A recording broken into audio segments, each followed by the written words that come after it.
Jelema nu mere moal kudu susah sakitu.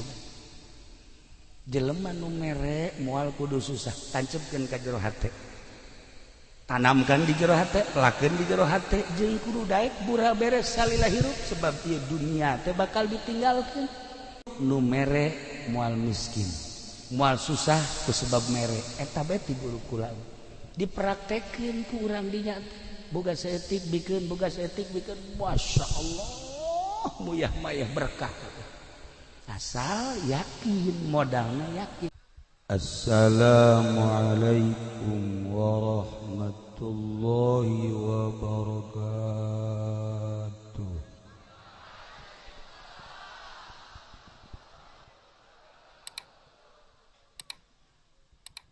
Alhamdulillah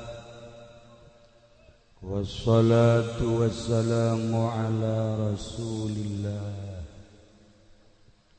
Muhammad ibn Abdillah wa ala alihi wa sahbihi wa mawalah amma ba'd. Faqala Allah ta'ala fil Qur'anil Karim wa huwa asdaqul qailin. A'udzu billahi minasy syaithanir rajim.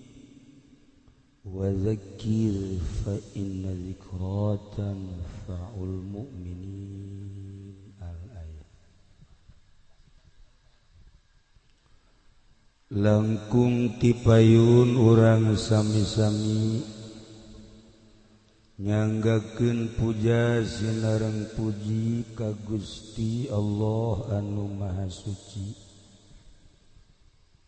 muparantos masihan tina rupa-rupa nikmat ka urang sadayana,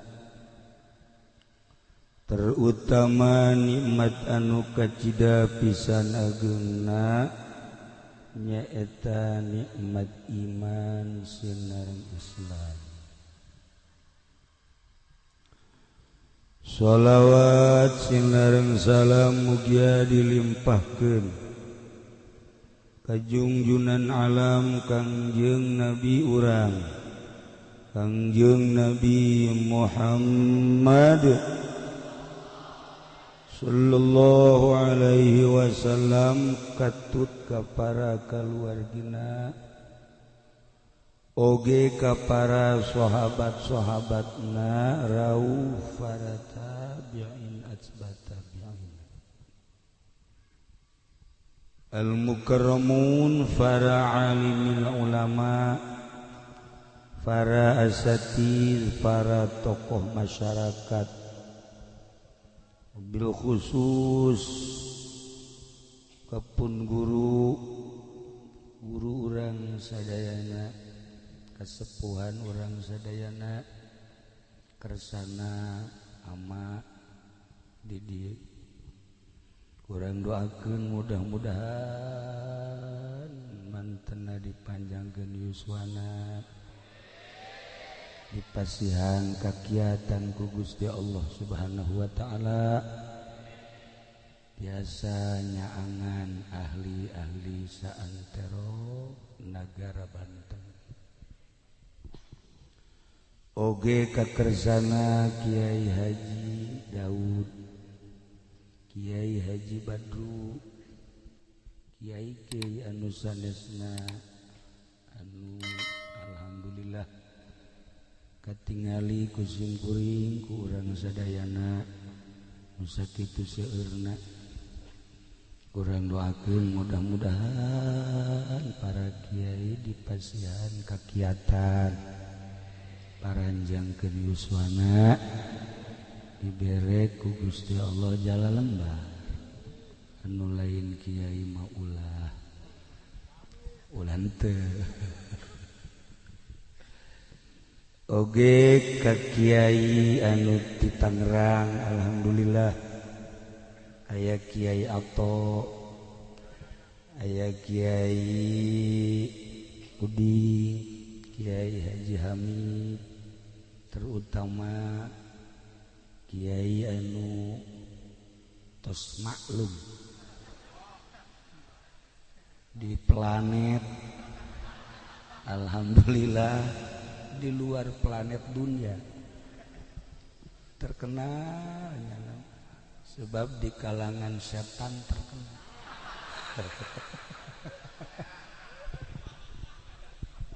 Alhamdulillah eksis hadir di dia oge ka sahibil walimah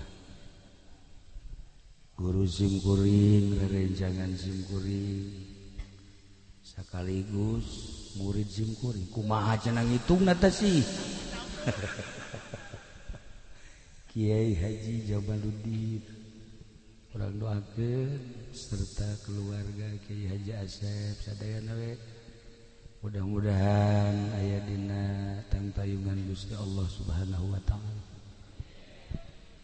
Aparatur pemerintahanana sipilna militerna nu dina kasempetan ieu hadir sami kusim kuring dipihormat. Para korin alhamdulillah kagagas yang kuring ke suara-suara kori asa hayang ngora deui hayang jadi kori baheula jeung di kori juara kadua ti handap.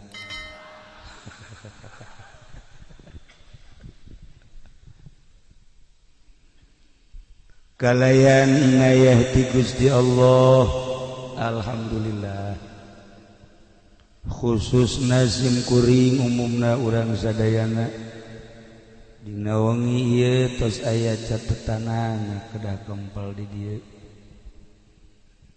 ngareuah-reuah dorong doa ka Kiai Haji Jamaluddin padahal sim kuring tos wanti-wanti haji bisi aya anu ngundang ulah ka Aad DJA DJA Duren Jatuhan Haji Aad ulah mun aya nu ngundang muhun cenah cek Haji Jamal teh muhun praktiana nu ngundang pugu geus diwanti-wanti ulah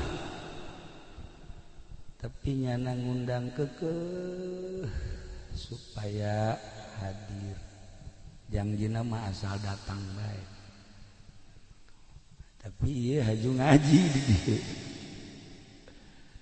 maksad azamna mah terek ngaos terek ngaji terek manggihan Kiai Haji Jamal henteu jasa dek naon tuh kapanggihnya na ieu mah maksud azamna mah kapanggih hayang pendak sareng ama sebab mama teh ama teh ieu murid mama sempur urang geus teu kapendak teu kapanggih jeung mama sempur aya muridna sarua mama Ujang asa kapanggih jeung mama Bakri tuh rubadak ge langsung dari simkuring teh soal cukup sakitu ge padahal mah tadi derek balik dan kulantahan can dahar aju dahar heula nah geus dahar aju ngaji padahal mah cukup pendak sareng mama Ujang oge sebab eta nu dimaksudna tapi barang ningali di dia Masya Allah seueur jalmi loba jelema kadeleuna masih jelema wallahu a'lam kadang-kadang aya anu kasep beungeutna hatena jore aya anu beungeutna jore hatena jore eueuh pupurieun tah mah ieu modelna tah mah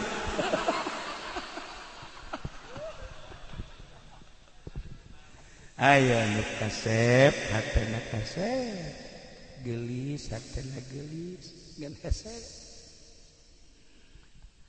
mudah-mudahan urang ku jara di santri terus bungkus urang ngaraji urang tawadu di payeunan Gusti sakieu ayana beungeut mah jadi ukuran sapira di dunia tapi hate hayang pisan bersih bening meureun nu mentak ngararaji teh hayang bersih hate supaya ulah wau jeung bupati supaya ulah wau jeung Kapolres ulah wau jeung Kapolda poe kate wau jeung kitu beneran wallahi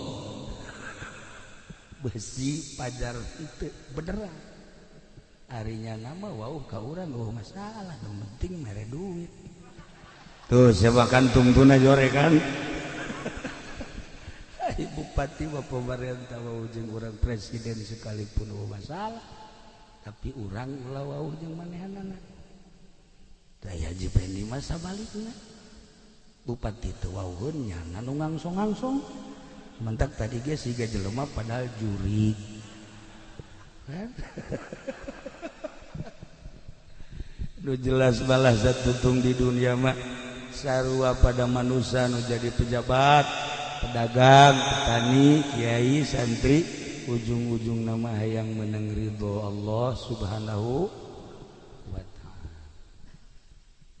rek ngaji naon simkuring di dia jadi dia mah kiai hungkul komo ningali ama mah hese urang mun cara penca dek ka mana ngajurus ngajotos ka mana ka tangkis tuh kan ieu bapan bebejana jago penca teh ye si ieu teh ka kaula teh nu menjaritakeun penca besi bisa Cimande tamat kalong ngampih aya kalau ngampih sok narembel deui sia mah aya tapi pernah ngajungkel ku Haji Salim lalagaan ngusruk cekulat itu penca mana ya Allah horenganan sebuah pengakuan mata-mata jadi ukuran terjadi ukuran atuh horenganan teu becus nanaon Masya Allah sigana we gagah make jas duit mah teu mawa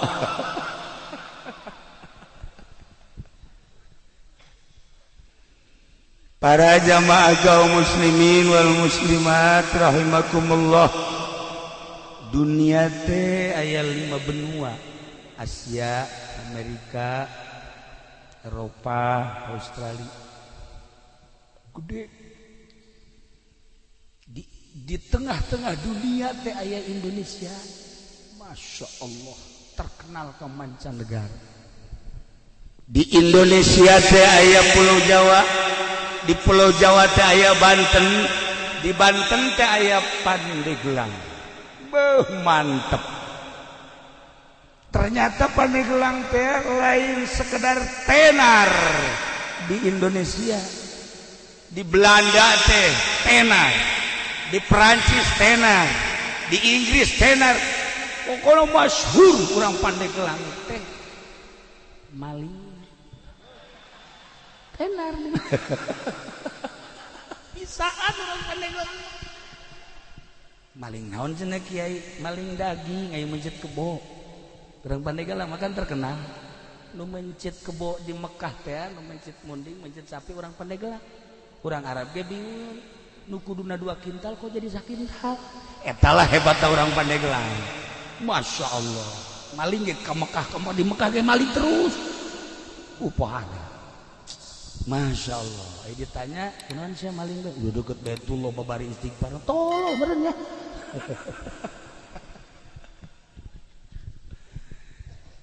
Pandeglang teh ieu urang keur cicing di Pandeglang terek ngaji simkuring mah rek nyaritakeun asal usul Pandeglang di Pandeglang teh aya hiji jelema sakti mantraguna weh moal aya tanding ngaranna Ki Buyut Papak Ki Buyut Papak teh moal aya tanding lamun gelut moal aya tanding lamun ngamasalahkeun masalah kiai kakiaian aya di manehanana, kajawaraan aya di manehanana. Ki buyut papak teh boga kaistimewaanana mun dibeulem teu teurat. Urang Pandeglang mana mantep Ki Jamal ulah sambarangan eta. Oke, beres acara urang beulem coba. Moal teurat lah. Moal pati-pati atunya nanti. Ya Allah, nah ibuyut papak teh seorang manusia, orang Pandeglang saktina luar biasa. Kabelah dia eueuh tanding, masalah eueuh tanding, gelut eueuh tanding segala rupa, boga kamonesan, nyana leuleukeunna, nyieun geulang. Tapi nyieun geulangna lain cara zaman kiwari. Belum sanggeus tadi belum diketrokanana make leungeun. Urang Pandeglang mah tulas sambarang. Make leungeun di luhur batu. Eta sanggeus tadi belum ditakolan dibentukeun geulang. Dibentukeun geulang. Sanggeus tadi pek-prekan. Ternyata ieu teh horenganan kudu dikacaikeun. Batu nu eta kumanehanana disimpenna di hiji tempat ngaran tempatna eta di Kabayan Cikole. Ayalah kuari disebut batu ngamprak. Neangan tempat jang nguluikeun lalakon. Aya di Cikolakeun Cikole di naon kitu ngaranna Kabayan keneh ngan Kabayan Citaman. Aya cai di dinya mah dibeulem dibentukeun make leungeun dipek-pekan teu kuateun batuna maka disebut batu beulah. Kula mah asal ngadengin nu beulah muring kak bulu. Heuh maksudna. Tuh mah dehem mana bae sia mah kolot-kolot. Tah, kuari teh aya batu beulah di Citaman, Kabayan Citaman. Masya Allah, di dinyala dibentukeun rapih, jadilah gelang. Maka nyieuna disebut pande, mande, gelangna gelang. Zaman harita langsung anjeunna lapor ka Syekh Maulana Hasanuddin diiring ku 5 jelema. Syekh Maulana Hasanuddin almarhum al-maghfurlah Qudisa sirruh ya Allah ya Rabbi kaget. Seorang Pandeglang kampung anu luar biasa, bahkan lain sekedar kampung leuweung meleg-meleg. Bisa jijieuna nu sakieu hebatna diterima dengan 12 tangan ku Syekh Maulana Hasanuddin. Sageus teh diterima teu meunang balik deui eta buyut papak teh diangkat jadi penasehat keraton. Jadi boga sejarah lain lalagaan, maka Pandeglang teh disebutna Panegelang. Lantaran zaman harita mah masih kena aya Belanda dilempengkeun Pandeglang. Sebab baheula Belanda mah loba pandendres, pande dan lain-lain sebagainya. Nah, iyalah asal usul Pandeglang. Cek sakaol mah lain kitu. Sasarit Hidayatullah teh nyerang Banten, babat Banten nu dititik beratkeun ka Syekh Maulana Hasanuddin pada tahun 1525 berhasil Banten teh dikuasai ku Sasarit Hidayatullah tahun 1570. Maka Sasarit Hidayatullah teh nitipkeun Banten sebab geus selesai.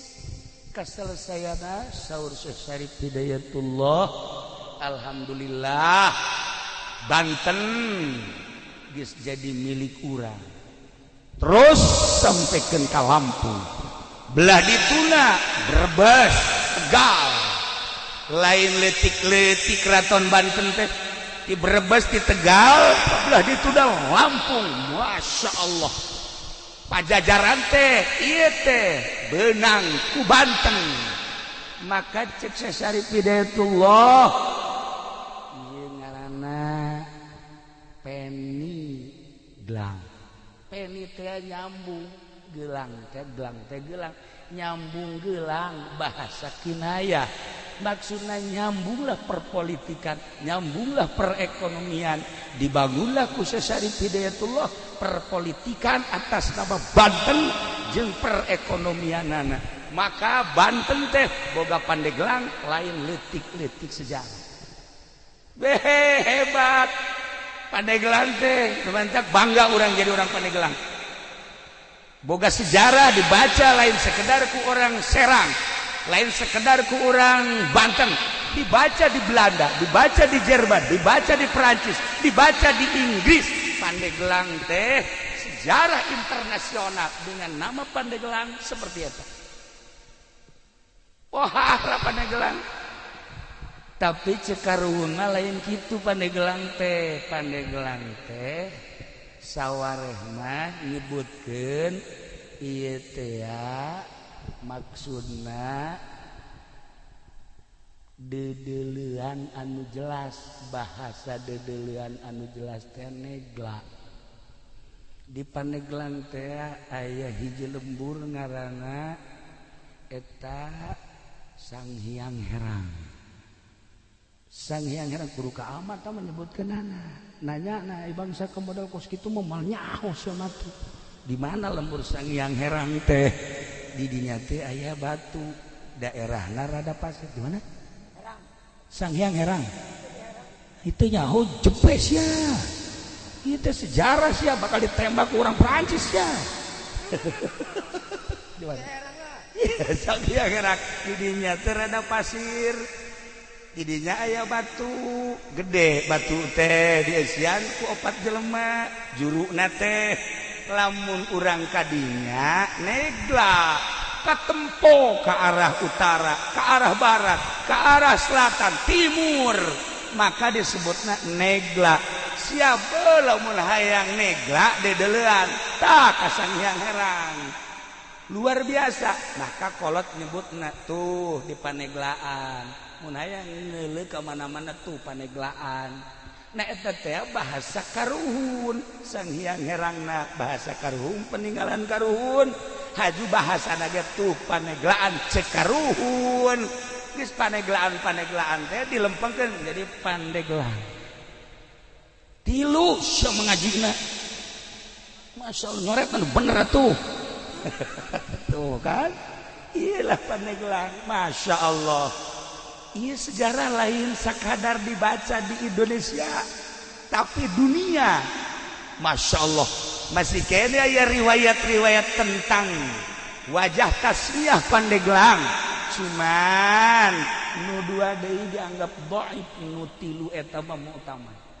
Ente coba ke perpustakaan Belanda bakal aya. Mun kukura dibacakeun bahasa Belandana ente kaget. Aya bahasa Inggrisnya pasti kaget. Moal aja aing bahasa Inggris teh nu nyaho mah ngan I love you doang. Iyalah Pandeglang. Eta sakadar wajah tasmiyah istimewa. Eta buyut papak teh hirup di keraton jadi penasehat Syekh Maulana Hasanuddin saat kita. Nu leuwih hebat deui di Pandeglang teh aya hiji kiai ngaranna Dasim. Lamun di Anyar eta teh ngaranna Jasim.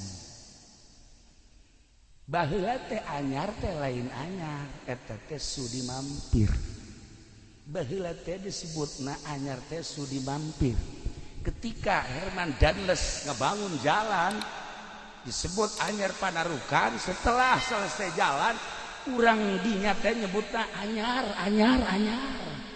jalan anyar buatan Danles. Nah ieu teh katelah bae orenganan eta teh bahasa anyar teh di zaman denles. Jadi kuari kasebut teh anyar. Cek sakaum lain kitu aya hiji jelema ngaranna Kiai Jasim. Kiai Jasim teh menguasai ilmu zahir batin. Gawenangan sakadar ngalalauk ka laut.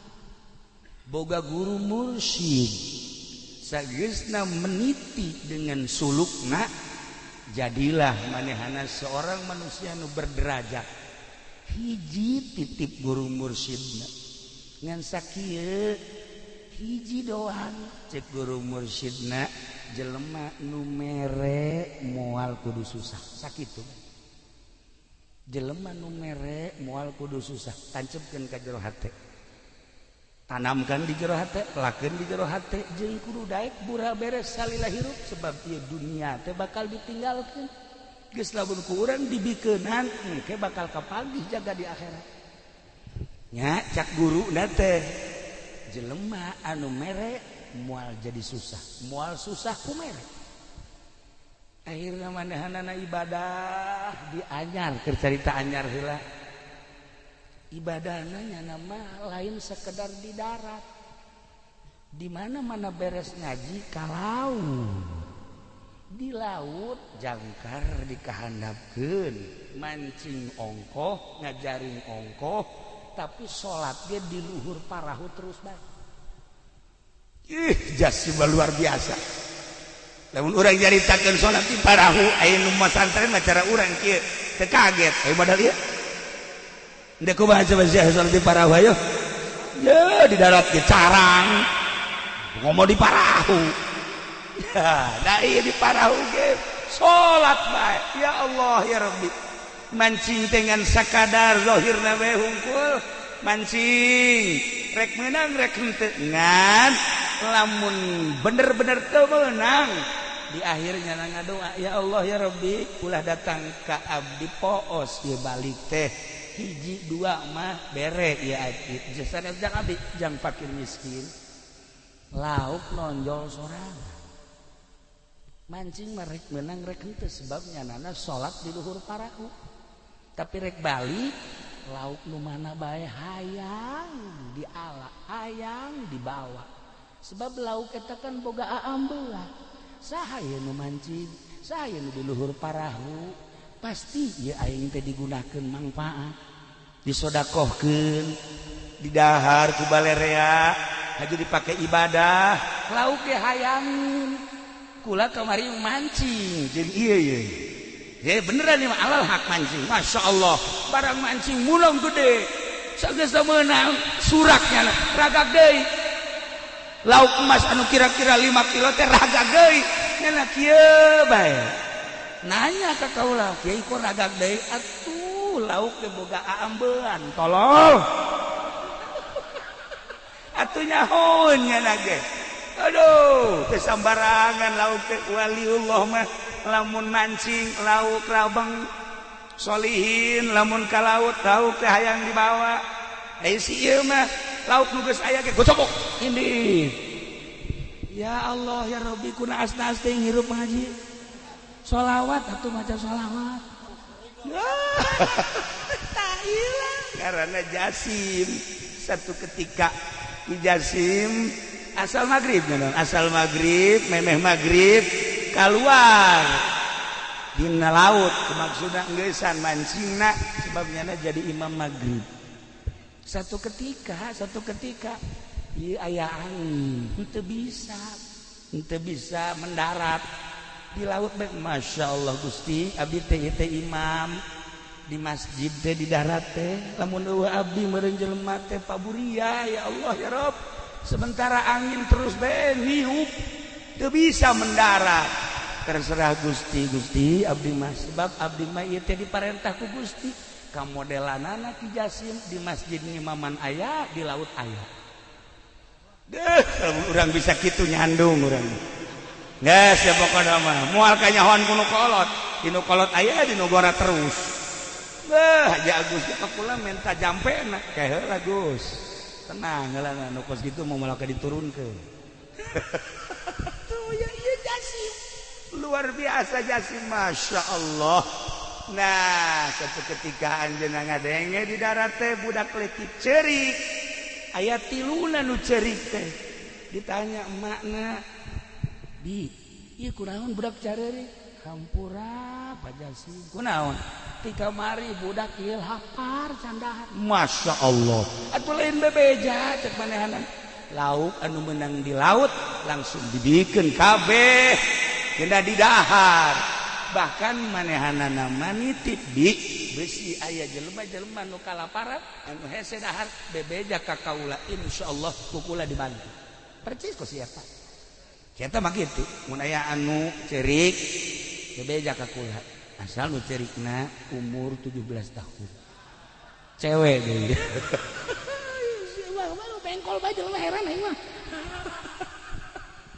kahilah Jasim akhirnya Ki Jasim teh terkenal di daerah anyar teh baheula mah sudi mampir keneh ditaluturkeun ku urang dinya boga elmuna naon sih Pak Jasim Kiai Jasim hiji beti guru nu mere moal miskin moal susah ku sebab mere eta beti guru kula dipraktekeun ku urang dinya boga saeutik bikeun boga saeutik bikeun Masya Allah muyah mayah berkah asal yakin modalna yakin ieu kan nu hese ge yakin nu hese ge yakin oh lamun menceritakeun keyakinan hesena lain lalaga datang ka segede kieu urang can boga keyakinan keneh bae sebab lamun hudang peuting culak-cilik bae beusi ayam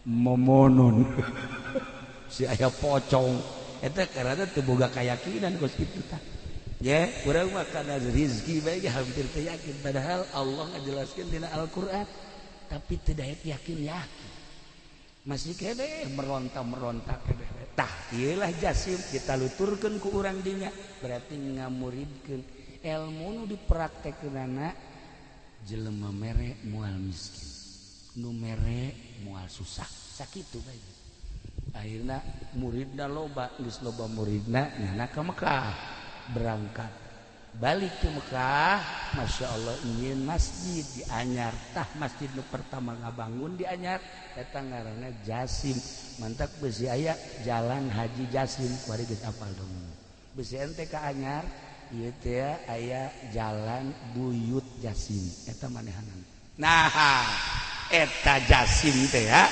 lantaran ngabangun masjid urang dinya nyebutna Anyar Masjid Anyar nu tadina ngaranna sudi mampir kuari ngaranna Anyar hiji sababna jalan menang denles nomor kedua sababna menang Abuya Jasim nu indah deui Dasim mah di Pandeglang kehebatan Dasim ibadahna nya nama di leuweung bae naik ke tangkal kayu sholat di luhur tangkal kayu wih hebat jasa ngadengina mah urang ngeunaheun si ieu ge sok naik ke tangkal buah batur deh beak kabeh naik tangkal kalapa beak buah beak entek si ieu mah kos kitu beungeutna kucem kadeulna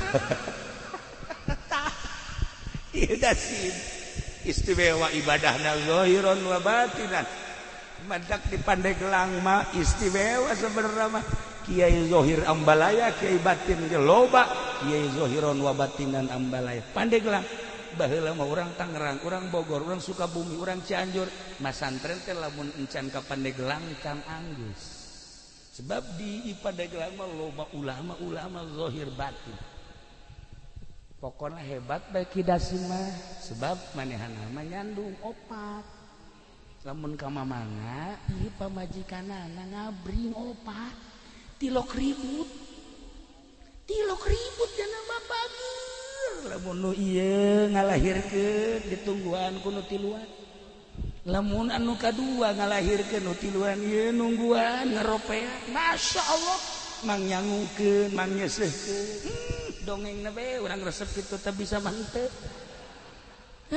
ieu Dasim aya di Pandeglang aya hiji jawara urang Tangerang nyabaklah ka Kiai Prawira almarhum almaghfurlah kasekong bebeja mal dibejakeun ngaranna sebab eta anak insuna loba keneh ayeuna bebeja mama abdi malah embung ilmu naon hayang ilmu naon tuh hayang ilmu bisa nyandung ulah sia nyandung mah engke eungap ieu dunia nu sakieu legana bakal karasa eungap nyawa sia kolong leuit eungap nyandung leuwih eungap tibatan cicing di kolong leuit sempit sia karasana imah na ngabangun urang tapi urang agag-agagan di kadinya imah nang urang mobil nang urang tapi ketika urang dek balik aya eueuhnya tah leuwih serem tibatan sepaan eta lamun nu kolot nu ngora mah biasa bae sih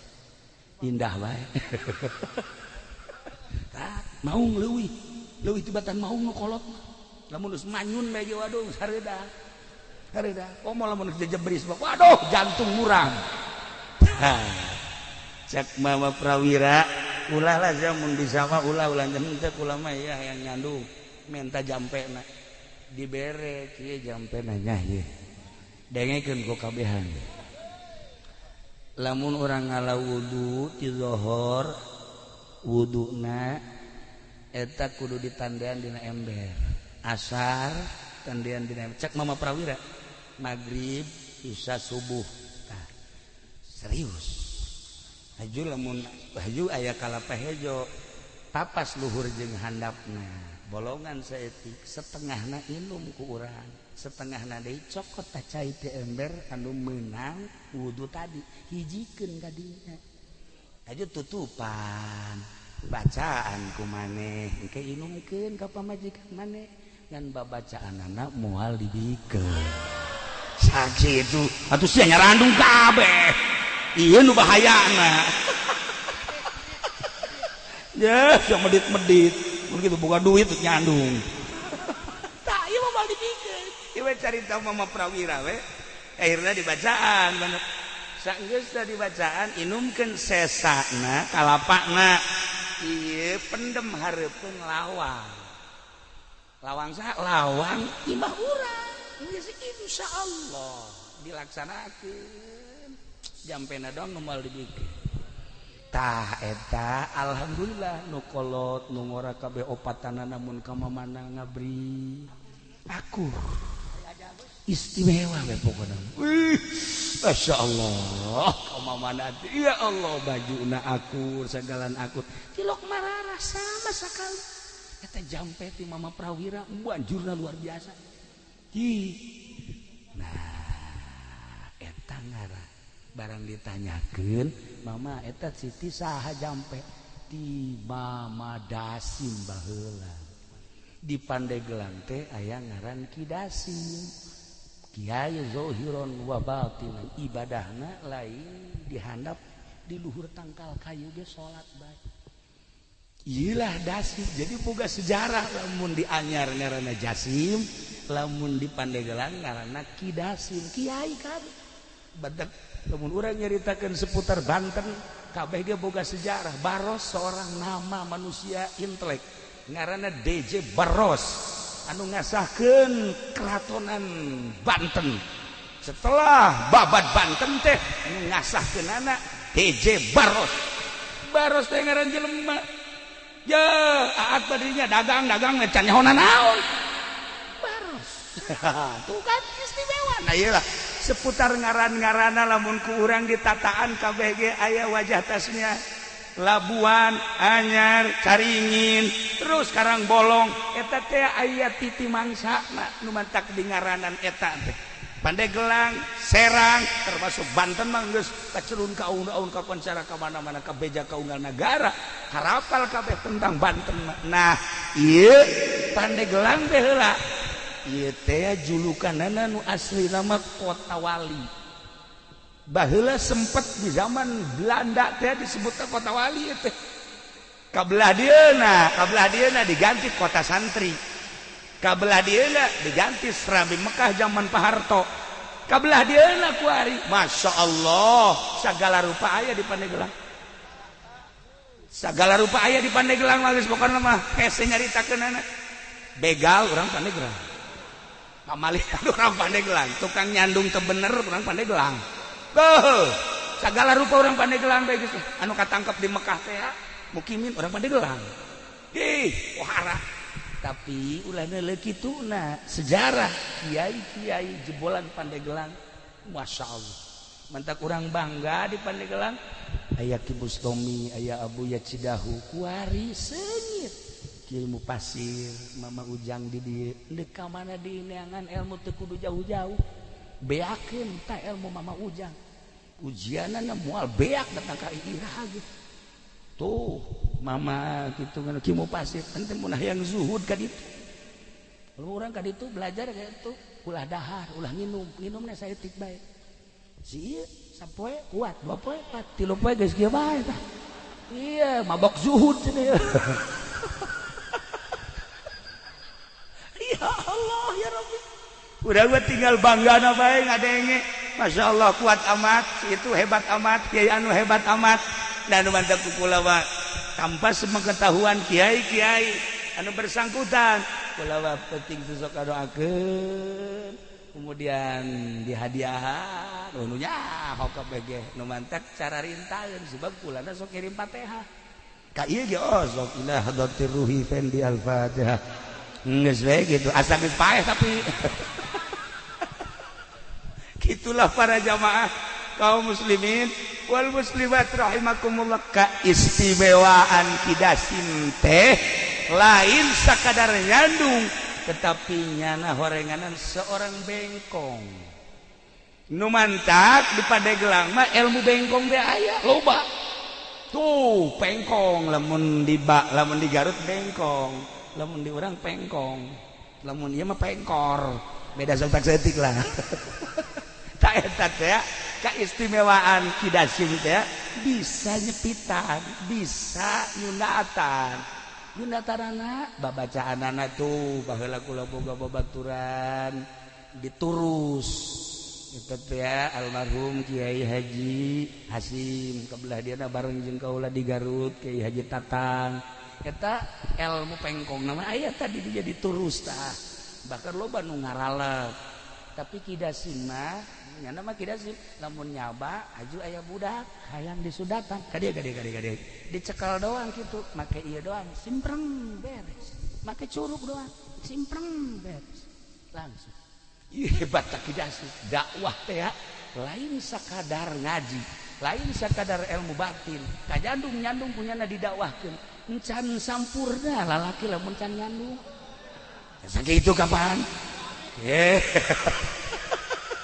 gitu kan asal bisa jampena lamun teu bisa jampena ya ulah daripada haji urang agag-agagan balik ke mana ya ai imah nangieun nyana isara di sisamling tepat eta teh beres tah ieu kidasim teh pandai nyundatan haji nyundatanana mun keur teu mawa alat cukup make curug we ya Allah ya Rabb pernah sih ge nyundatan di talian manya nyundatan di talian beres nyundatan bentak teu bentak kieu salah nyundatan tah bawa ke Sunan Rohmat teh belajar nyundatan di Kiai Ali Murtado balik ka dieu langsung dipraktekkeun ku manehanana pohoan nya teu bebeja sakumaha simpreng mah beak kabeh atuh pararae jelema berangkat deui nya ka Mekah ka ditu bebeja ka guruna mama kunaon dia kukula mah disudatan pararae kabeh jelema emang sakumaha nyundatan atuh beak kabeh ya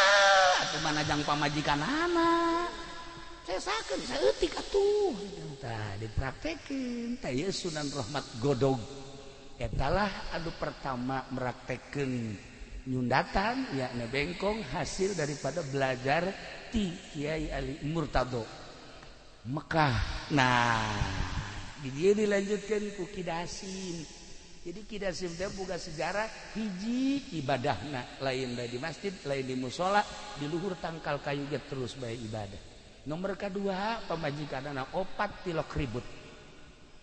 Nomor katiluna bisa nyundatanana tilok ceurik budak teh jeung tilok getihan. Cukup simpreng beres. Ya Allah, mun ditolak alam teh kakaraket tolak budak terus beres. Sudah kakaraket tolak beres. Tak hebatan tidak asing. Ya Allah ya Rabbi, luar biasa. Pandeglang teh boga sejarah istimewa.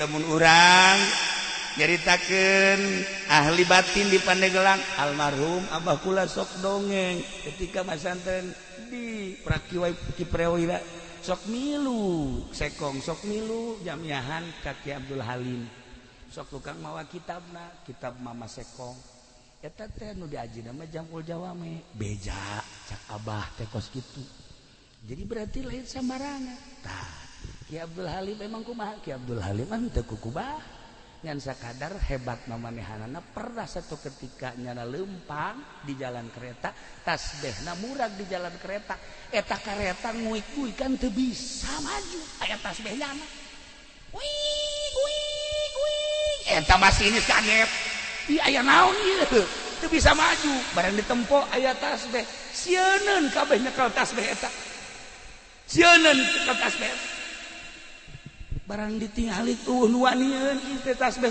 tadi nu liwat mah Kiai Abdul Halim kadinya teh digerokeun bae ya ki oh bener cenah terus we ditinggali heuh tasbeh kula dicokot kareta maju deui coba tasbeh sia coba aya nyaho ya Allah ya Rabbi dailah para jamaah kaum muslimin wal muslimat rahimakumullah kitu rek nyaritakeun ngaji sim geuring mah lantaran izin ka kiai-kiai di dieu wirang ka ama cacak-cacak mah masih kuring ya insyaallah meureun hiji hadis dua hadis mah aya nu apal ngan kulantaran di aya ama taaduban ka ama embung lah maningan dongeng seputar eta bae mun ku urang dicaritakeun mimiti babad Bantenna terus ka Pucuk Umbuna terus ka Serang terus Pandeglang Labuan aya saha di Labuan teh kaya di urang teh aya Syekh Daud Cibandat aya Syekh Asnawi Caringi beuh belah dina aya Ki Husein carita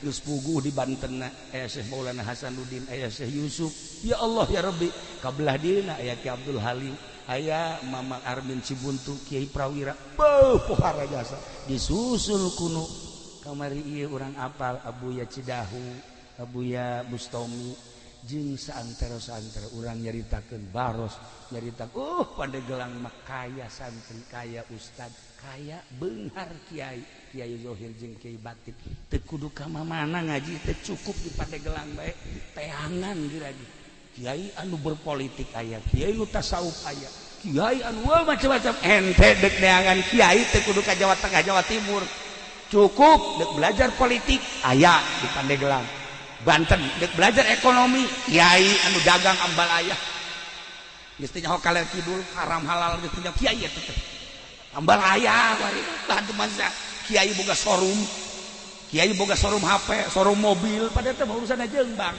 ai bang teh lamun ku urang dibaca kitab dakepan mengandung riba di ditu da teh urang mun carita moal dibacakeun izin ka ama nang dijelasna mah seperti eta eueuh masalah eta teh seni variasi. Jadi di Pandeglang teh kiai anu tasawuf loba, kiai anu zohir be loba, kiai anu zohir batin ambalaya, kiai anu berpolitik loba, kiai anu berekonomi loba, kiai anu berbudaya ge ambalaya. Teu kudu neangan ka mana. Tapi ketika aya seorang Habib ahli batin nyaba ka Banten kuari, nyaba ka Pandeglang pernah neteskeun cai mata.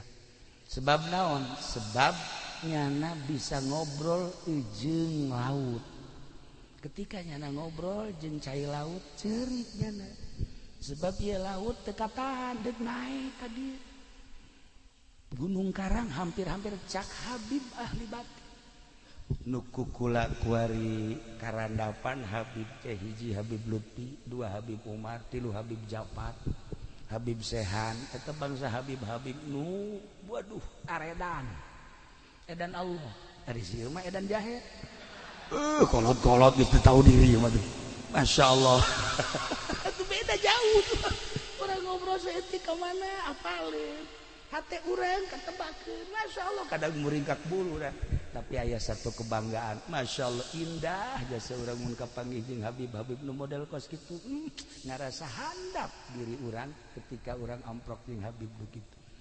Para jamaah kaum muslimin wal muslimat rahimakumullah ialah carita seputar Pandeglang seputar Kiai. Ingat di Pandeglang aya 2 hiji Dasim di daerah dia, 2 Jasim di daerah anyar. Ilmu anu terus kebelah dieuna dimuridkeun ialah ilmu ti Syekh Mansuruddin Cikadueun anu baheula nyekel satoriyah salah sahiji anu muncul kebelah dieuna rifa'nya kabelah dieuna Qadiriyah wan Naqsabandiyah geus lamun jelema nyekelan kos kitu insyaallah moal daekeun ngadahar duit ti pamarentah beuteung teh dijaga besi pentingna teu bisa tahajud sebab urang ngadahar duit ti pamarentah ulah loba ti bupati baheulanan pentingna hudang mah hudang tapi ieu kekereucuman teu bisa pas gitu eta hese tadek dobatanana kos kitu teh ieu mah urang ngobrol pada santrina bae supaya urang ulah daek ngadahar duit bupati aya leutik mah tuh kan zaman katara ku aing hayang kan ja doh mantek ieu kadaleuna eueuh sinaran eta leleb teuing itulah para jamaah kaum muslimin wal muslimat rahimakumullah moal dilanjutkeun cerita-cerita selanjutnya jeung ngajina ge geus teu kudu make hadis jeung Al-Qur'an cukup cerita seputar Pandeglang jang cecekelan urang besi aya nu can apal wajah tasmiyati ti mangsa tentang Pandeglang jeung aya 2 kiai cikal bakal anu istimewa selain daripada ti Kesultanan Banten korenganan aya ngan ingat ieu keturunan Banten nu baheula mun asli ya tembak baheula ku Belanda sebab jelema nu asli keturunan Banten teh boga ruhul jihad anu tinggi anti Belandana teh nampak dicatat dina sejarah kiai anu anti Belanda nyawa tarohanana nah nu ngancak nu arasli teh ka kampung teu nyebutkeun keturunan Banten teu nyebutkeun keturunan Cirebon sebab lamun kanyahoan zaman Belanda tembak dibuing seret maka dilanjutlah ku anu bangsa rada semis masalah nu aslina ge aya ngan nu bodoh maksudna zaman Belanda lamun nu pinter keturunan nu asli tembak tapi lamun keturunan asli bodoh masalah sebab naon moal aya jihadan sebab jihad ge moal didaregekeun nu hebat eta kan jelema na keturunanna istimewa kemudian ruhul jihadna pasti tinggi pinter ngomong sakecap dua kecap ditaluturkeun ku jelema perang teh ya ieu teh kumaha pemimpin urang lamun nyaritakeun baheula masyaallah Ki Amar Khatib terus ka belah ditu da sejarah-sejarah Banten urang teh tergugah hati terus di Banten mah moal eureun kuari teh kuari Belanda teh nu paling ditingali sa Indonesia hanya 3 1 Banten nomor kedua Makassar nomor katilu Madura 3 daerah eta mah geus bae orang Belanda per detik ieu masih kena naliti Banten Makassar Madura 3 eta mah geus lain lalagaan geus masyaallah sebab lawan aya andil orang Makassar di Banten aya andil orang Banten di Makassar aya andil orang Banten di Madura aya andil orang Jawa Timur bukan Madura Jawa Timur di Banten nu 3 eta mah persatuanana luar biasa nu mantak menang ge babat Banten dibantulah ku orang-orang tersebut maka sampai ayeuna orang-orang Belanda Inggris Prancis neliti saha nu bergerak di Banten siapa orangnya saha nu bergerak di Jawa Timur siapa orangnya saha nu bergerak di Makassar saha jelemana sampai ayeuna masih kena diteliti keneh bae itulah para jamaah kaum muslimin wal muslimat rahimakumullah simkuring ngarasa bingah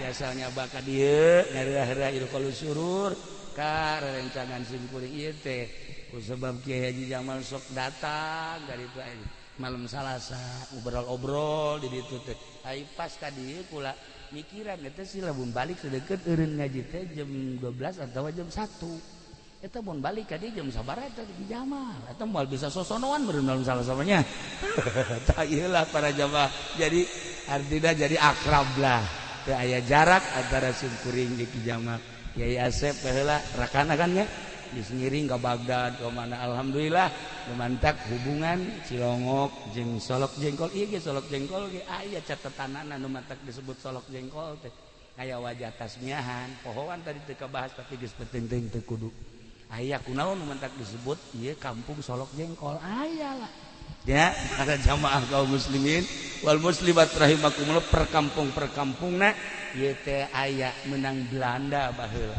sejarahna aya di Belanda di Indonesia hese urang neanganana jadi mun hayang apal urang kudu ke Belanda ka ditu hese nah gitulah malam ieu alhamdulillahirabbil alamin jang menggugah sejarah ternyata Pandeglang lain sakadar daerah biasa-biasa kaya dengan potensi-potensi anu berjuang di keagamaan sampai ayeuna Pandeglang tetap diperhitungkeun kiaina jeung santrina ulah dikira Pandeglang lamun geus turun we ka Jakarta wah urang Jakarta sarieun beak sapi beak pasar beak urang Pandeglang itulah ya jadi malam ieu sakadar membuka supaya tergugah hati urang-urang Pandeglang supaya neruskeun sepak terjang leluhur urang sepak terjang karuhun-karuhun urang anu ibadahna budi tataan kiai-kiai aya catatanana di Labuan aya kiai sabaraha kiai nu hebat di Anyar sabaraha Caringin aya sabaraha terus ke belah dieu ka Serang aya sabaraha Pandeglang aya sabaraha wah istimewa nu panglobana di Pandeglang di dieu gitulah seputar tentang Pandeglang. Bismillahirrahmanirrahim. Nomor kahiji cek kamari wa indahu mafatihul gaib di Gusti kunci-kunci gaib ilmu gaib eueuh nu boga jeung eueuh nu nyaho kecuali nu maha gaib Allah subhanahu wa ta'ala hiji nomor kedua wa huwa alladzi yatawaffakum bil-lail Allah anu ngaheeskeun ka urang ti peuting dikaluarkeun ruh tamyiz haju dihudangkeun deui ku Gusti Allah summa yab'atsukum fi tiberang dihudangkeun urang digawe wa ya'lamu ma jarahtum Allah nyahueun kana naon nu ku urang dipigawe hirup urang sare hudang gawe sare hudang gare sare hudang gawe kitu bae datang ka ira liyuqbo ajalum musamma datang ka aja kabeh geus aya dokumena ajal urang dek dipiheulaan ku gering heula dek henteu dek diberes sugih atawa susah geus ngabogaan dokumen ajal kabehan ngan nu nyaho satungtung rizki urang aya keneh nu bakal asup ka jero beuteng berarti can datang ajal urang sakitu bae ke di mana-mana geus eueuh rizki urang seep ajal urang datang jadi berarti ieu urang teh hanya menyempurnakeun ajal sare ti peuting udang ti beurang gawe ieu teh hanya muru kana ajal urang teh keur nyampurnakeun ajal tinggal sabaraha deui nu jelas nu geus umurna bangsa 60-70 moal kebal deui dijamin moal bae geus nu mantak teu layak aki-aki kudu ngabonceng si embak bloon teh mah aki-aki teh nyaho ka kuburan teh mah si aki-aki nurug cupu teh mah budak pantes aki-aki kudu nonton TV keneh bae teu pantas geus deukeut jasa ka ajal nyana gesok ngomong babaturan mah geus paraeh kabeh tinggal kula doang nyana geus ngomong kos kitu tah kos kituna mah sadar tapi nyana teu sadar mun nyana ngalobakeun maksiat keneh mah boloon tah aki-aki tuh mah si aki-aki aki-aki make HP mah boga opat kene. Tolong aki-aki ya Allah. Make SMS-an kene. Aduh, aing garetek gede lagi. Aya aki-aki SMS getek ya. Masya Allah karim nungguan ajal liyuqdo ajalum musamma. Paeh ketika datang ajal. Paeh khurujur ruh anil badan. Ruhul hayat keluar ti awak. Paeh. Apa geus an datang kadinya? Hehe. Summa ilaihi marji'ukum jaga. Beres kiamat. Bakal dihijikeun ka Gusti Allah. Geus hiji di mahsyar teh dek dinaonkeun summa yunabbiukum bima kuntum ta'malun. Allah bakal ngabejakeun hiji-hijina pagawean urang waktu urang di dunia. Ih, sararieu biasa. Sing hade, biasa sing hade jasa. Duh, cenah kiai. Asana kula mah keur ngora loba jasa dosa asana moal dihampura. Hehehe, blon tah nu kos kitu tah blon. Pangeran urang mah beda jeung pangeran Kristen. Pangeran urang mah beda jeung pangeran Yahudi. Pangeran urang mah beda jeung pangeran Konghucu, Buddha, Hindu. Pangeran urang mah Allah nu sifatna Ghafurur. Sangkirang loba dosa apan pangeranna maha Ghafur. Ghafur teh hartina wazan paulun. Cek tukang ngaji mah segat mubalaghah maha hampura. Sangat ngahampura. Sabaraha dosa sia sakolong langit hampura ku aing pan aing pangeran. Tenang. Tenang. Aduh cenah baheula ngadu koprok ulah kakarak jadi tukang ngadu koprok bandar koprok di hampura. Aduh cenah tuh kuari bandarna teruskeun bae ji blon bener. Tobat asal tobat ka Gusti. Nu mentek nu bahaya mah mutuskeun rahmat eta tah. Ulah ngalamun bae di imah duh dosa aing mah gede jasa ya terutama maling lah sana aing mal dihampura deuk maling di bae eta blon da jelema inna rahmati wasi'at kullasyai inna rahmati sabaqat rahmat kaula ngaleuwihan tina seluruh perkara rahmat kaula geus tiala urang mah boga pangeran teh maha Ghafur asal urangna tobat ka Gusti Allah Subhanahu wa ta'ala. Ketika urang mabok baheula, pernah zina baheula, naudzubillah min zalik. Bogo judi mah di mana aya topeng, lenong di dinya urang main koprok. Di dinya urang main dadu rolet jeung sajabana. Nah, kuari barang ngaji teh pagawean aing kumaha yang ke di akhirat. Asana aing diputer-puterkeun ku baheula. Nah, tobat ka Gusti Allah. Ketika urang tobat astagfirullahalazim Gusti, ampura dosa abdi baheula. Hiji abdi sok main koprok, main dadu, main rolet. Aduh, ampura deres mun menang melehan bae Gusti. Saya tobat. Cak Gusti Allah. Ari Pak Abdi nyahoun hamba kaula anallahu robban. Bahwa nyana boga pangeran ngaran Allah, nyana keur menta hampura ka Allah. Aing teh ya cak Gusti Allah. Berarti nyahoun nyana ka pangeran nu bener aing jeung aing teh ya Maha Ghafur. Geus. Hei hamba kaula. Kaula ngahampura ka anjeun. Geus dosa anjeun koprok, dadu, rolet, judi deung sajabana dihampura ku aing beres sorga. Ya Allah aya lenong main deui. Aduh cek Gusti kabari geus tobat gaing main deui bae blon teh budak. Blon teh budak menang minggu malam minggu judi malam Senin tobat deui ka Allah. Astagfirullah. Astagfirullah. Alhamdulillah Gusti.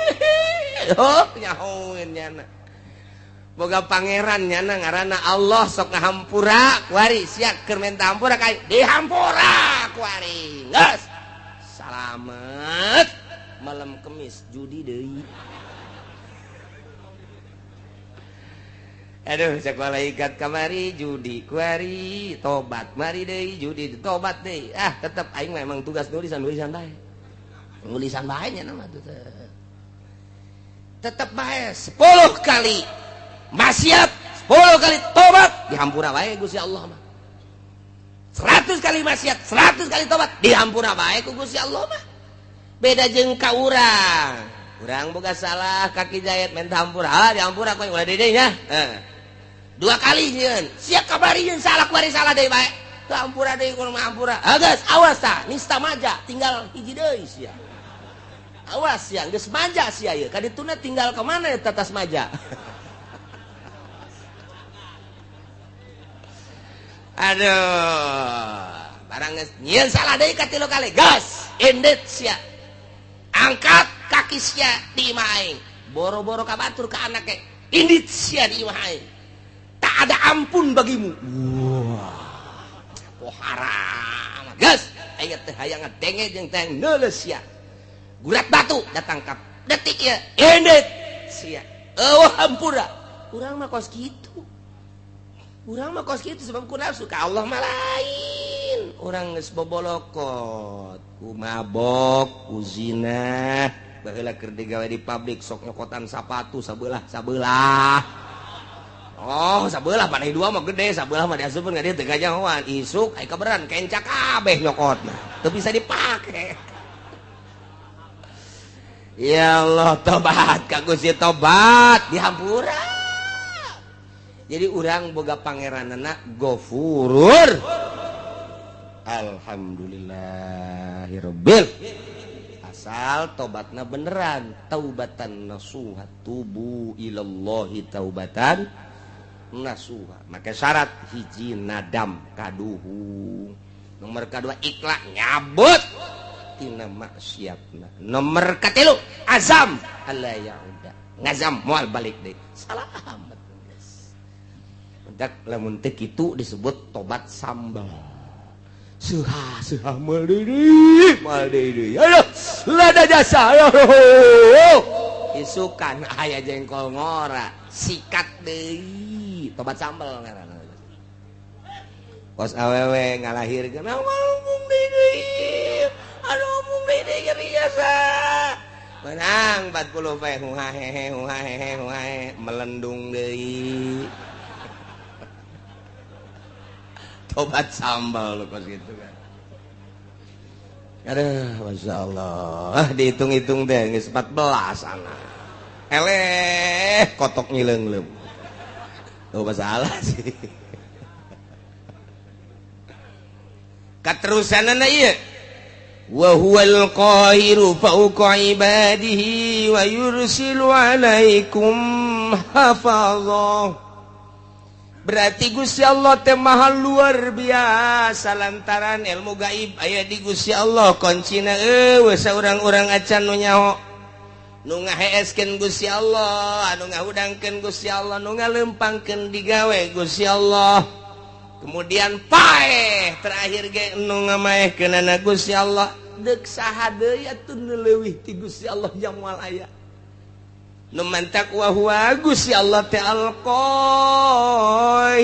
anu ngalindih anu maha kuat anu ngelekeun luhur Gusti Allah fauqa ibadihi ngaluhuran seluruh hamba ulah macem-macem Allah nu ngaayakeun ti eueuh apa aya hiji perkara nu aya teh tanpa diayakeun ku Allah moal aya eueuh meunang ngeuweuhkeun Gusti Allah apa aya hiji perkara eueuh lain dieuweuhkeun ku Gusti Allah moal aya nu ngaayakeun barang nu aya langit katut eusina bumi katut eusina Gusti Allah nu ngeuweuhkeun perkara nu geus aya nah Gusti Allah al-qahir fauqa ibadi sing hade jeung Gusti Allah mah nu ngaayakeunna Allah nu ngeuweuhkeunna Gusti Allah wa huwal qahiru fauqa ibadihi anu ngahirupkeun Gusti Allah, numehkeun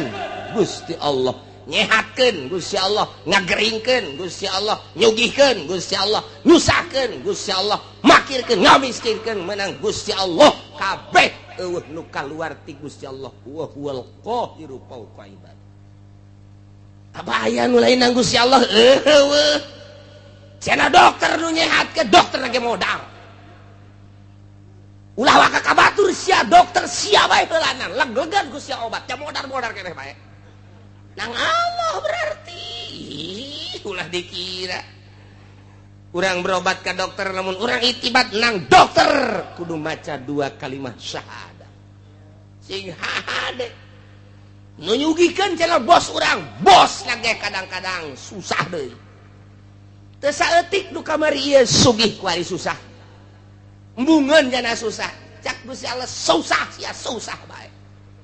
Gabari di zaman gusuran di tahun 72 mulai tahun 70 hiji asup gusuran ke Pasar Kemis, tanah teangan saukur 75 rupiah, murah jasa jelema ngajara ruang meuli simking meuli ponik sepeda teh wah luar biasa tahun sakitu tah kulantaran atuh abah kula mah henteu gusuran atuh kula mah makena henteu ponik henteu simking makena mobil mau sepeda nu gede teh bae. Nu gede teh kadang-kadang mah berat ku sepeda, moal mawa sepeda aing mah geus. Eta, wah kabelah dieuna, wah mari di motor.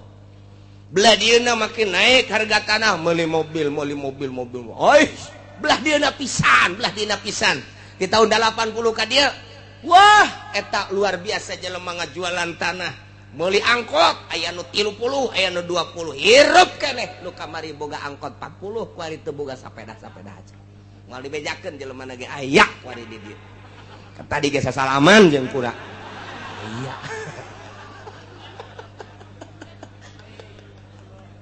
aya ya Allah lalakon harta sing hade daekeun jeung hayangeun nya teh eta teh kada teu kuawa susah sia kamari sogih sia turunan Muhdi Bupati Muhdi luar biasa raja di Kabupaten Tangerang moal aya 2 Bupati Muhdi wawasan kaharepna luar biasa sehingga tanunyeun jembatan Cisadane kemudian di belah dinya teh aya terminal sisi jembatan di dinya aya terminal eta hasil pamuhdi kula keur sakola SD.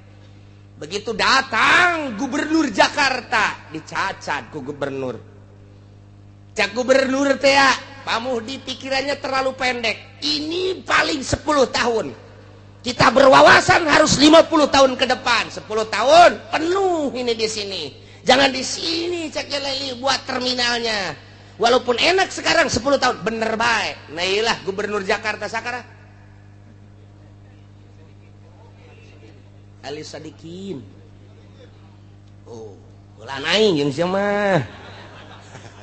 Ali Sadikin. Wawasanna luas, oh bener. Tapi di alam, sebab naon? Nyana menciptakan sebuah terminal anu luar biasa strategis. Nah, di daerah Gondrong, Cipondoh asup kadinya, di Pasar Kemis Balaraja asup kadinya. Soal strategi diakui, tapi soal ke depan paling 10 tahun. Baheula kula inget bae istimewa. Pak Ali Sadikin memuji Pak Muhdi. Sugih Pak Muhdi teh, eureun. Jadi bupatina pelepas teu kudu dicaritakeun ku ari. Masya Allah keluarga. Terus kebelah dia namun ku kula dicaritakeun ketua DPR Tangerang di zaman harita. Nyaho kula. Kok bisa nyaho? Babaturan abah kula berangkat ke Mekah pada tahun 75. Nga hiji di dia waktu aya anu nipu di Pasar Kemis ngerekrut jamaah haji Tony ngarana tuh bener nyana katipu berarti tah loba ngajakan abah kula terus supaya kanyana dipapageun make sedan kula ge milu sagala teu lah cak abah teh moal kadinya lain di rarasaan sabaraha puluh manusia nu katipu ku Pak Tony per detik ieu teu puguh tarangna teu puguh bujurna. Ka abah kula jeung urang Tangerang jeung ketua DPR nyana nu milu ka dieu sugih jasa kanyahoan sugihna angkot Tangerang Kalideres Cengkareng nunyana kabeh di samping nyana jadi ketua DPR mau dibejakeun ngaranna sebab gua geus tarusah aya incuna ku nu ngaji ka dieu seuri bae nyana bener nya salaman tadi ge salaman aya incu si eta naik angkot kuari mah baheula boga angkot kuari naik angkot keur carita harta sugih jasa pat susah jasa kuari nang saha eta nang Allah wa huwal qahiru fauqa ibadi Soeharto 32 tahun ngajabat luar biasa hartaku jadi korup wah luar biasa nu ngadaharna lainnya na rugi amat mana hese beleke hasil korupsinya na di sidang tetap dihareupeun Allah di Rabbul Jalil nu ngadahar nu ngalebok lainnya na rugi henteu otak pikir tah nyana nu di sidang anak nu ngeunah anak mah bakal di sidang deui bae sarua bae namun perjalananna teu beres rugi amat jang pemikiran urang jijah heuh nya aing anu kitu neangan kunaon batur anu menikmati deres mun teu disiksa nang saha eta Allah nu ngakitukeun wa huwal qahiru fauqa ibadi lenser Soeharto jambungeun lenser nang Allah lawan Gusti Allah wa huwal qahiru fauqa ibadi lawan Gusti Allah cek Gusti Allah sia ada galawan aing buang kawaraha amat disunamikeun sia ku aing di Denmark nyaci maki Kangjeng Nabi Muhammad di Amerika nyaci maki Kangjeng Nabi Muhammad demo di unggal negara teu dilingseuh ku negara ku pimpinan negara masing-masing dek kaluar ti Indonesia teu meunang di berbagai negara dek demo teu bisa tinggal ngadoa ka Gusti Allah Kangjeng Nabi nu Gusti Allah abdi nu Gusti Allah nyeri mah nyeri bae tapi apa daya ieu Gusti abdi mah nyanggakeun ka Gusti dibere angin badai Amerika wah luar biasa parem kerugianna 590 triliun dolar ji ulah dikira macem-macem kuari teu loba omong Muhammadan teu loba omong kuari teu neko-neko lawan sia Gusti Allah wa huwal qahiru fauqa ibadi lawan Gusti Allah aing mah dicaci maki ge ku sia ja tetep iman ka Kangjeng Nabi Muhammad caci ku sia maki ku sia aing mah ja moal robah iman ka Gusti Allah geus diserahkeun ka Gusti Allah unggal peuting nyanggakeun ka Gusti meureun lain urang Indonesia bae di Irak di Iran di berbagai negara Gusti janggakeun ka Gusti teu puguh teu karuh badai di Amerika ndek kumaha deui lawan Gusti Allah wa huwal qahiru fauqa ibadi di batak sing hade ieu di Indonesia ge ieu kuari pemerintah ngelawan Al-Qur'anul Karim dele tungtungna nu sarugi teu daek ngazakat cak Gusti Allah titipan aing siana nu aing hartana ge nu aing ngan ku aing keur coba sia dibere teu daek sia ngazakat awas sia cak Gusti Allah aing teh wa huwal qahiru fauqa moal kebal deui disetrukeun sia ku aing bener bae menyon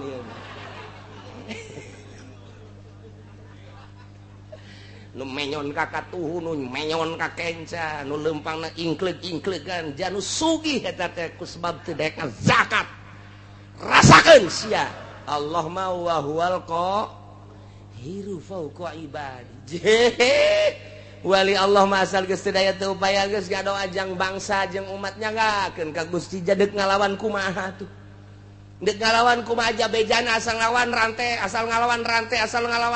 jeung teu puguh pamimpin namun puguh pamimpin mah siap sadajan di rantai ge pamimpin ieu teh anu endek arah jujur jeung adil doa bae ka Gusti ngadoana ngan teu meunang menta azab teu meunang ngadoana ya Allah ya Rabbi tunjukkeun pemimpin nagara abdi Gusti janu Gusti tunjukkeun gubernur, tunjukkeun bupati, tunjukkeun camat, tunjukkeun Gusti lurah nu mantak aya bae ta lurah teh anu kamari bang kawarah per poe ieu jadi bener loba eta mah tang Gusti Allah dibulak-balik peuting nang Gusti Allah beurang nang Gusti Allah hujan nang Gusti Allah panas nang Gusti Allah urang hirup nang Gusti Allah isu pageto paeh nang Gusti Allah aya di luar naon kitu ngaranna kakawasaan jeung iradat Gusti Allah moal aya wa huwal qahiru fawqa ibadihi lawan Gusti Allah mantak lamun geus diasupkeun ayat ieu ka jero boga naon atuh urang kasep dijadikeun kabanggaan goblok cak Gusti Allah sia dibere kasep lain pake sujud ka aing dipake bobogohan jeung Gerang Karawang boloon sia dibopengkeun sia ku aing sia bobeng wal qahiru fawqa ibadi dibere geulis lain pake sujud ka Gusti Allah endahan pakai di layar kaca, di layar perak, layar emas. Bolon ta budak, dileukeun ku aing sia moal kebal deui keriput ngadadak. Wa huwal qahiru fawqa ibadi lawan Gusti Allah. Ya Allah ya Rabbi. Contoh nu sugih jadi susah, lain setik. Nu gagah jadi lemah, lain setik. Nang saha nang Gusti Allah. Nu turun tina jabatanana langsung nang Gusti Allah. Kitu kene nu susah jadi sugih, nu lemah jadi kuat, anu rakyat jadi pejabat ngabuadeg ku ari mah nang Gusti Allah wa huwal qahiru fawqa ibadihi. Itu daya teu upaya urang mah. Aya nang ngayakeun Gusti Allah. Hiji perkara nu aya di luar pengadaan Gusti Allah. Nang Gusti Allah moal aya hiji perkara lain nang ngeuweuhkeun Gusti Allah moal aya. Atuh berarti aya jeung eueuh nang Gusti Allah, hirup jeung paeh nang Gusti Allah. Iya lawan ta wa huwal qahiru fawqa ibadihi. Asupkeun ka jero hate urang, pelakeun tanamkeun Gusti. Atuh abdi mah teu aya nanaonan mata nu ku abdi dinikmati nu Gusti. Waya dicokot mah dicokot bae engke bahkan rabun-rabun. Ceuli nu pake ngadengekeun sagala kanikmatan suara-suara nu Gusti supaya toma ditorekeun ku Gusti eueuh nanaonan. Contoh tatangga abdi geus teu neuleug geus teu ngadenge dicabut ku Gusti meureun isu pageto mah abdi Gusti nu Gusti seserahan urang ka Gusti nyerahkeun sadaya-daya ieu irung bisa pake hirup udara na ge nu Gusti anu ku urang dihisep ka jero kaluar ka jero kaluar ka jero oksigen alam ti Gusti sing hade teh ketika ku urang dihirup aya dirinya teh nur ilahi jadi makrifat ketika kurang dihirup kadinya aya tetapi panyakiteun jadi darah tinggi dihirup kurang jadi virus dan lain sebagainya itu ya urang menang Gusti wa huwal qahiru fawqa ibadihi sing hade dihalangan ku dokter make masker teu meunang aya penyakit asup nu pangheulana kena penyakit nu make masker. Iya, itu guys kok gitu bae tuh ti Gusti Allah sakadar suruat sareat mah. Horeganan lamun geus cak Gusti kitu bae geus teu bisa. Ngan memeh datang ka hakikat eta urang dikudukeun bersyariat. Tetep kudu bersyariat. Aing mah deuk diuk bae dahar teh dahar ge kumaha Gusti geus datang encan sia ka dinya. Geus datang encan lamun keyakinan sia geus datang ka dinya bakal bener tapi lamun sakadar ngadenge surah encan keyakinan mah bisa paeh kalaparan sia ulah tetep bae sapoe geus nu mere dahru meng nginum ji aing jadi kos kieu ye geus jadi kunang-kunang poa paeh geus kurang keyakinan sebab naon sia keyakinan ka Allah na melalui naon coba heula mentak tama kudu ditungtun ku guru thariqah untuk mencapai hakikat lantaran make contoh-contoh kapan ji keyakinan teh aya ilmu yakin aya ainul yakin aya hakul yakin lamun urang geus datang ka hakul yakin dicontohan ku cak-cak teu kudu hese Imam Syafi'i mah dina hikam nya nama nyonton make cak-cak urusan rizki teh kumaha cak-cak cicing bae iber henteu ka mamana henteu nu datang dahareunana ka nyana atuh nanaonan tareungit datang ka nyana coba jeung panyakit eta reungit nyanana cicing bae cak kunaon tuh reungit ka dinya caplok paneta dahareun nu datang ngaranna dahareun tah mun urang geus boga keyakinan model cak-cak meunang cicing bae urang geus lamun aya kiai cicing bae kiai cak-cak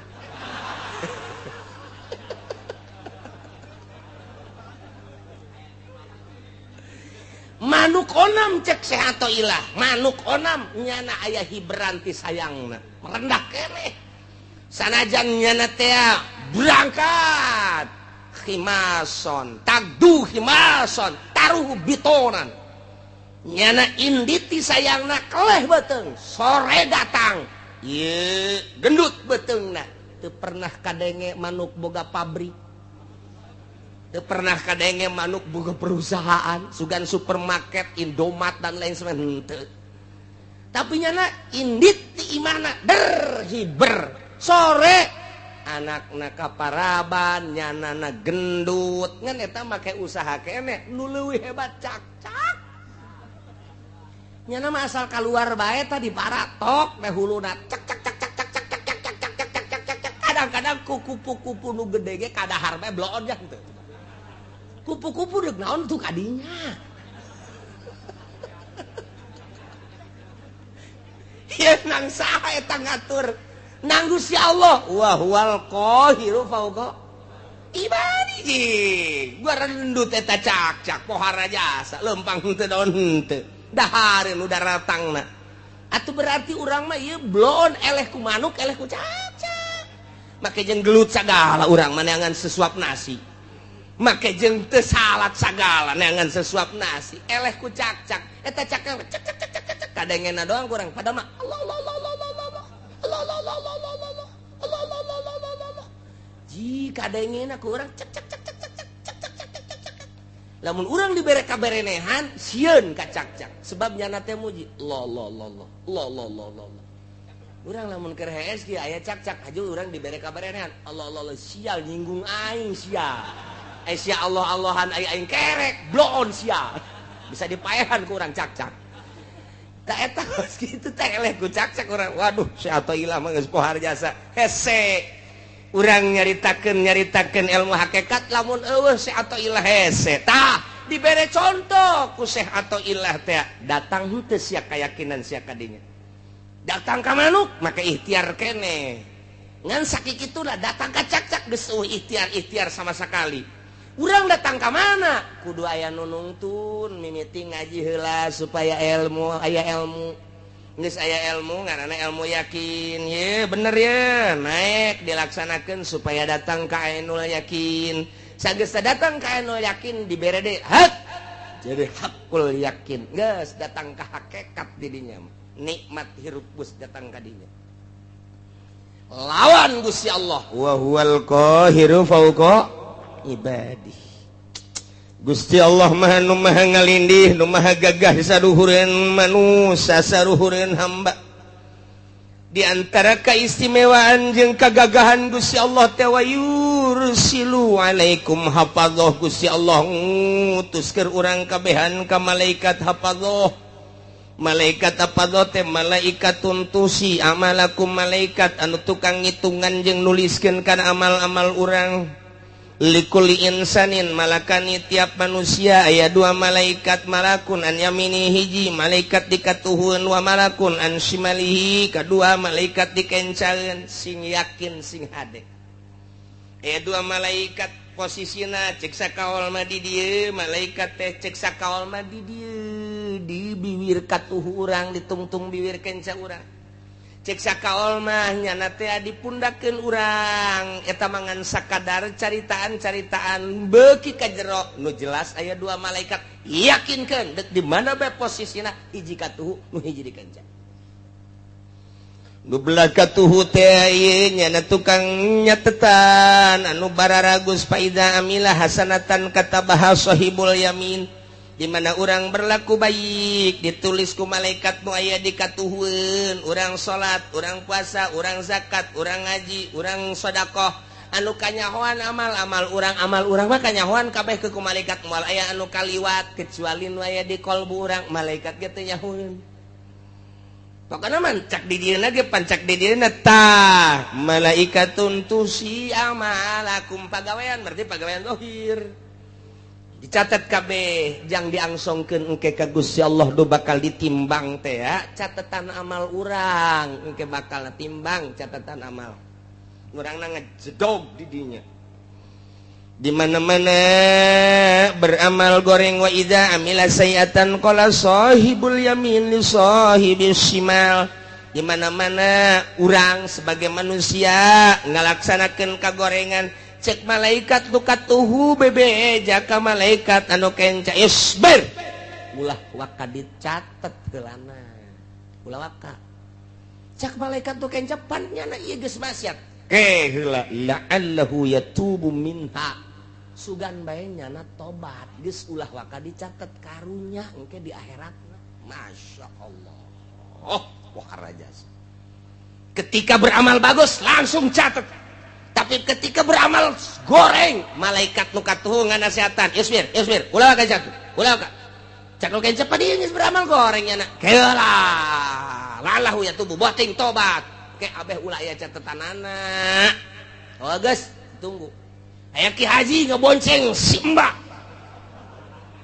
cek anu katulah waka catet ulah waka sabar heula sabar tebot beres balik Ki Haji seserian mantap jasa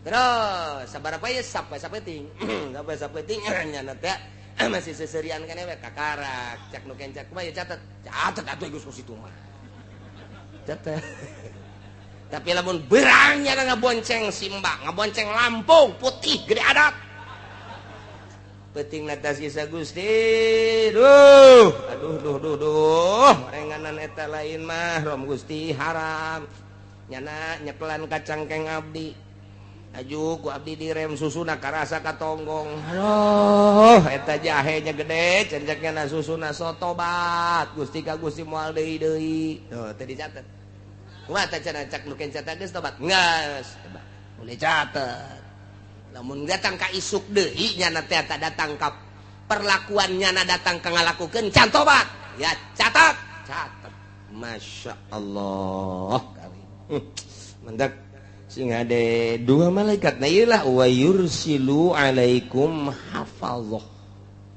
dua malaikat jadi akhirat buku urang aya dua hiji nu belah katuh nu hiji belah kanca dihijikeun dibuka satu persatu tet salembar demi lembar salembar demi lembar salembar demi lembar tenden di mizan timbangan nu kanca tenden di mizan engke mizan nu katuh nu ieu mizan nu kanca nu ieu beratan buku nu mana urang naya di tengah-tengah di dinya sedengkeun timbanganana segede dunia nu deuk ditembangna segede Haji Asep leutik jasa cek urang atuh tah teu kudu gede-gede naon eta deuk nembongkeun kadahsyatan Gusti Allah buku ditimbang amal teh katuhu jeung kenca cek urang dihadapkeun ka dieu urang geus beureumbaan ka mana ya aduh puyang urang makanya ditonton ku dua manusia kabeh Haji Asep maju timbang teh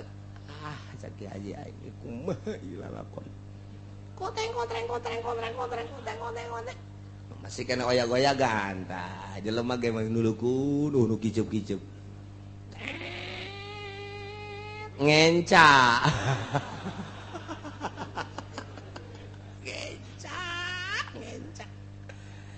aduh cek malaikat ji ngenca ieu aya amal naon emang kita coba amal naon itu numpang dahsat-dahsatna aduh ieu ngaboncengan si Mbak SMS-an teu katobatan eta bahaya sih ada dan lain-lain duh